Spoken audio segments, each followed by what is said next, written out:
1872 წელს ამერიკის შეერთებული შტატების პრეზიდენტი ულის სიმფსონ გრანტი ვაშინგტონის ქუჩებში ეტლის სწრაფად ტარებისთვის გააჩერეს. ერთ-ერთ გამოქვეყნებულ ცნობაში ნათქვამი იყო, რომ პრეზიდენტი გააჩერა შავკანიანმა ოფიცერმა და გააფრთხილა. გრანტმა მოიბოდიშა, მაგრამ მეორე საღამოს ისევ დააქროლებდა ეტლს. ოფიცერმა კვლავ გააჩერა პრეზიდენტი და უთხრა: ძალიან მწუხა, რომ ამის გაკეთება მიწევს ბატონო პრეზიდენტო. მე ერთი უბრალოდ პოლიციელი ვარ, მაგრამ მოვალეობაა.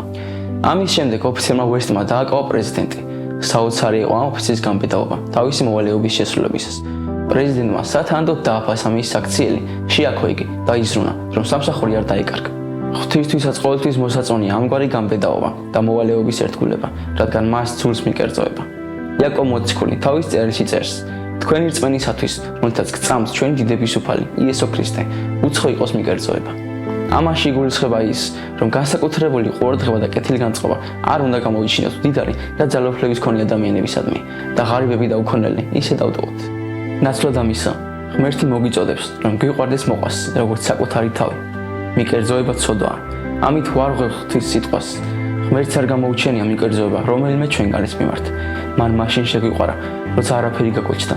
სწორედ ამიტომ უფლის დახმარებით ჩვენ შეგვიძლია გვიყვარდეს ადამიანები მიუკერძოებლად.